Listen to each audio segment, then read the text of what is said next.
हरिः ओं नमः सर्वेभ्यः। अद्य व्याकरणशास्त्रप्रवेशकक्षायाः 35तमं दिनम्। अत्र अग्रिमं सूत्रम् इको असवर्णे शाकल्यस्य ह्रस्वश्च।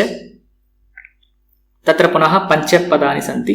इकः इति षष्ठी एकवचनान्तं रूपम्, असवर्णे सप्तमी एकवचनान्तं रूपं, पुनः शाकल्यस्य षष्ठी एकवचनान्तं रूपं, ह्रस्वः इति प्रथमा एकवचनान्तं, पुनः च इति अव्ययम्। अत्र पदद्वयम् अनुवर्तते, प्रकृत्यान्त पदमव्यपरे इत्यादिस्मात् प्रकृत्या इति अनुवर्तते, पुनः अचि इत्यपि अनुवर्तते ऋतुप्रगृह्य अचिनित्यम् इत्यस्मात्। पुनः संहितायां अधिकारः प्रवर्तते। अत्र प्रकृत्या इति पदम् अनुवर्तते इति कारणेन अत्रापि प्रकृतिभावः अस्ति। अत्र प्रकृतिभावसम्बद्धसूत्रम् इति अवगन्तव्यम्। अत्र एतत् सूत्रमपि विधिसूत्रं भवति। अत्र इदानीं सूत्रार्थं पश्यामः। तत्र इकः इत्यत्र इक् इति प्रत्याहारः, तत्र इवर्णः, उवर्णः तथा ऋवर्णः, लृवर्णः एते वर्णाः गृह्यन्ते। पुनः असवर्णे इत्यत्र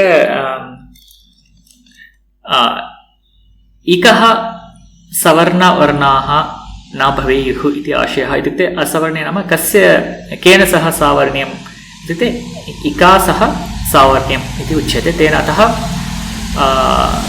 यत्र इक्वर्णः तस्मात् परं तस्य सवर्णवर्णः न भवति तत्र इति स्वीकरणीयम्। अतः इक्वर्णः प्लस् असवर्णः। असवर्णे इत्युक्ते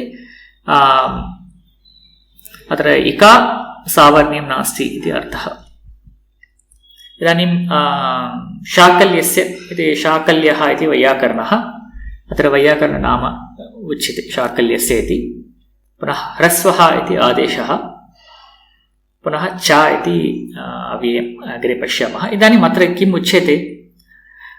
अत्र इक् वर्णस्य ह्रस्वः आदेशः भवति यदा तस्मात् परं सवर्णवर्णः न भवति। यत्र इक् वर्णः प्लस् असवर्णवर्णः भवति तत्र विकल्पेन, यतः अत्र वैयाकरणनाम अस्ति इति कारणेन विकल्पेन इक् वर्णस्य ह्रस्वत्वं भवति। इत्युक्ते इक् वर्णस्य ह्रस्वः आदेशः भवति चेत् तत्र ईकारस्य इकारः आदेशः भवति, अतः ह्रस्वः भवति इति स्वीकुर्मः। अतः ह्रस्वादेशः भवति। अत्र उदाहरणमेकं पश्यामः। अत्र चक्री प्लस् अत्र इति स्थितिः। तत्र चक्री अत्र इत्यत्र ईकारः वर्तते, ततः परम् असवर्णवर्णः कश्चन वर्तते, परन्तु तत्र स्मर्तव्यम् अचीति अनुवर्तते, अतः अच्वर्णः एव भवेत् अग्रे। अतः हल् वर्णः मा भवति इति आशयः। अतः अच्वर्णः एव भवेत्। सः अच्वर्णः असवर्णवर्णः भवति। केन असवर्णः इत्युक्ते इका असवर्णः भवेत्। अतः चक्री अत्र इत्यत्र ईकारस्य ह्रस्वादेशः भवति, अतः चक्रि अत्र इति स्थितिः। अत्र अयं नियमः विकल्पेन भवति इति कारणेन पक्षे यत्र ह्रस्वः न भवति तत्र यनादेशसन्धिः भवति इकोयनचि इत्यनेन। अतः चक्रि अत्र इति रूपम्। अतः चक्रि अत्र एवं रूपद्वयं भवति। एतत् स्मर्तव्यम्। अत्र एतत्तु साक्षात् इकोयनचि इत्यस्य अपवादरूपेण अपि स्वीकर्तुं शक्नुमः। अत्र इकोयनचि इत्यत्र यत्र यत्र इक्वर्णः अचिपरे भवति तत्र इकः यणादेशः भवति इति दृष्टम्। तद्वत् एव यत्र यत्र इक्वर्णः असवर्ण अचिपरे भवति तत्र सर्वत्र विकल्पेन ह्रस्वः भवति इत्यपि अत्र उच्यते। अनन्तरम् अत्र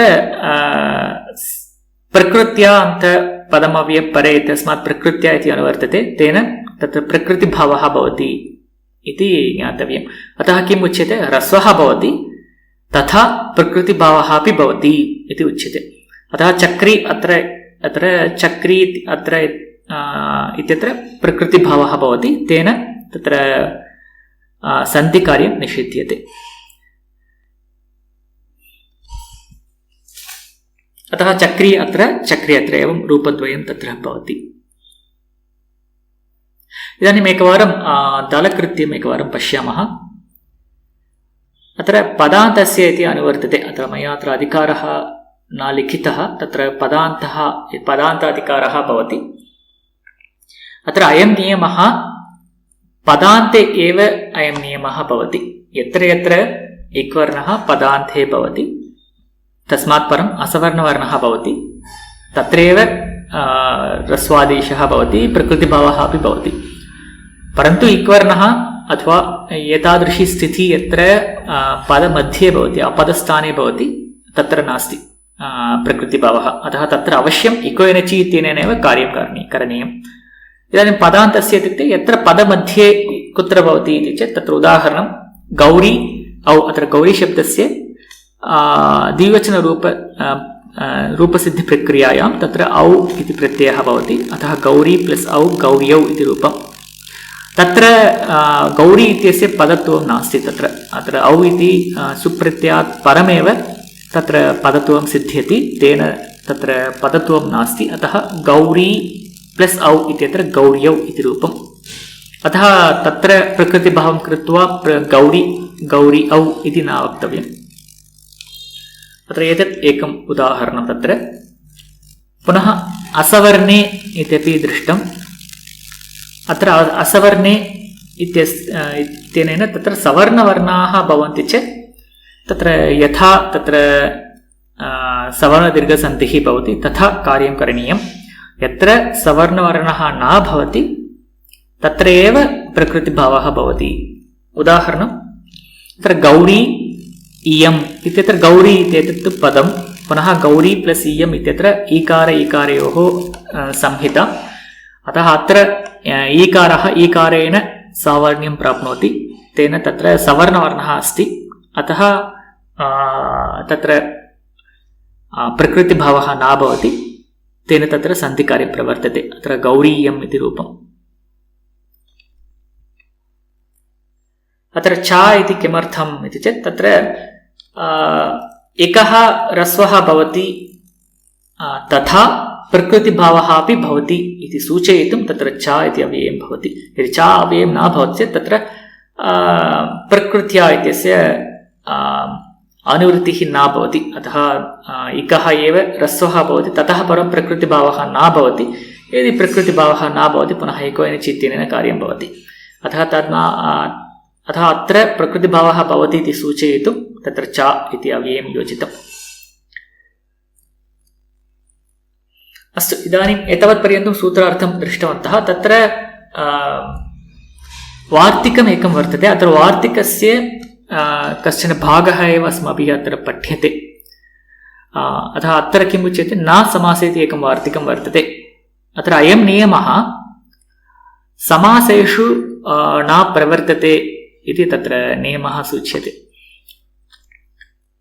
कः अर्थः, यत्र यत्र इक्वर्णः असवर्ण अच् परे भवति तत्र यदि समासः भवति तत्र अस्य नियमस्य निषेधः इति अर्थः। उदाहरणं वापि अश्वः। अत्र वाप्याम् अश्वः इति विग्रहवाक्यस्य वापि अश्वः इति स्थितिः, तत्र वाप्यश्वः इति सन्धिकार्यं भवति। किमर्थम् इति चेत् तत्र वाप्यश्वः इति समासः तत्र भवति। समासेषु ह्रस्वादेशः न भवति, तेन तत्र इकोयनचि इत्यनेन तत्र सन्धिः अवश्यं भवति, तेन वाप्यश्वः इति रूपम्। पुनः गौरी आगमनम् इत्यत्र अपि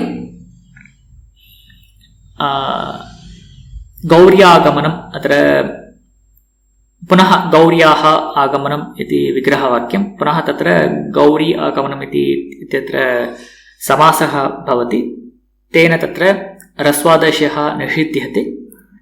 अतः तत्र गौर्यागमनम् इति रूपम्। पुनः तत्र गौरी आगमनम् इति न करणीयम्। यदि एकम् उदाहरणं भवन्तः चिन्तयन्तु, यत्र गौरी आगमनम् इत्यत्र समासः यत्र न भवति तस्य उदाहरणम् एकं दातुं शक्नुवन्ति वा? चिन्तयित्वा एकं वदन्तु, यदि शक्यते वदन्तु। तथा वापि अश्वः इत्यस्यापि एकम् उदाहरणं वदन्तु, यत्र समासः न भवति परन्तु तत् समानमेव तत् पदं तत्र भवति, परन्तु समासः न भवति, तत्र रस्वादेशः भवति इति सूचयितुम् एकम् उदाहरणं ददातु। अस्तु, धन्यवादः। वयम् अग्रिमकक्षायां मिलिष्यामः।